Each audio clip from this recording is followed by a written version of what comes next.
more you truly understand, the harder it becomes to connect. That the deeper your thoughts go, the more the room seems to empty. It's not an illusion. Throughout history, society has often kept its distance from the ones who see too much.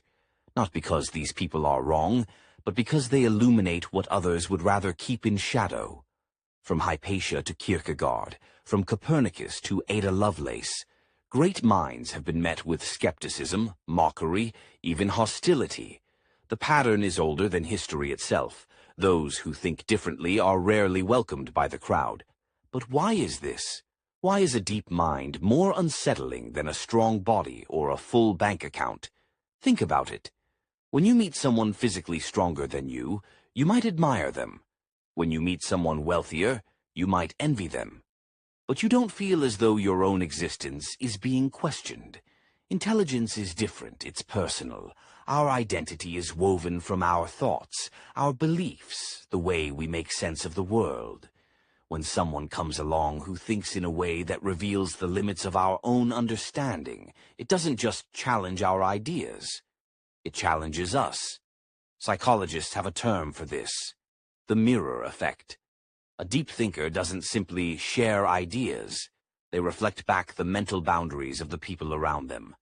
And that reflection isn't always flattering. Even when they mean no harm, their very presence can stir a quiet discomfort. The awareness that maybe we're not seeing the whole picture. And the human ego doesn't take kindly to such reminders.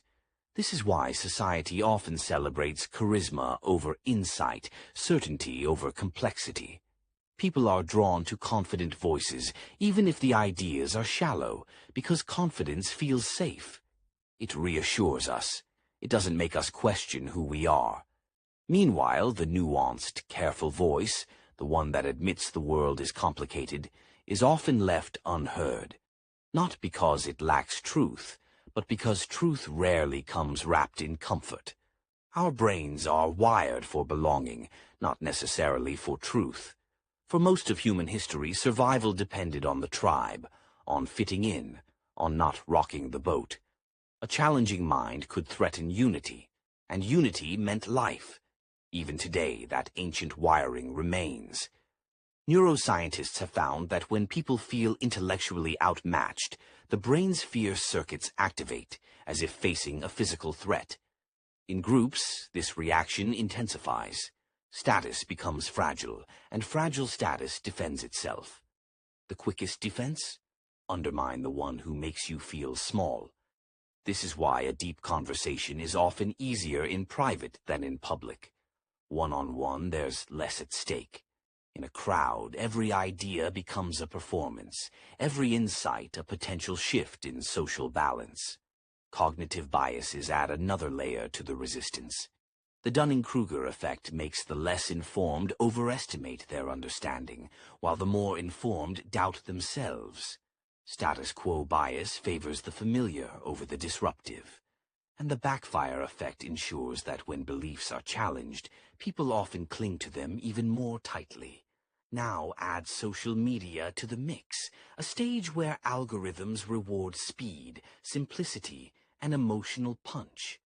Viral content thrives on the quick, the catchy, the comforting. Depth takes too long, demands too much, asks for patience in a place built for scrolling. So what is a deep thinker to do? Retreat? Go silent? Number. But they must understand the terrain they walk. The challenge isn't just to find truth, but to carry it in a way that others can hold, even if they don't yet understand it. History may never fully embrace the ones who see too clearly, but clarity has its own reward, the ability to navigate the world without the blindfold that most never take off. And maybe that's the quiet price of seeing. You will often walk alone, but you will walk in the light.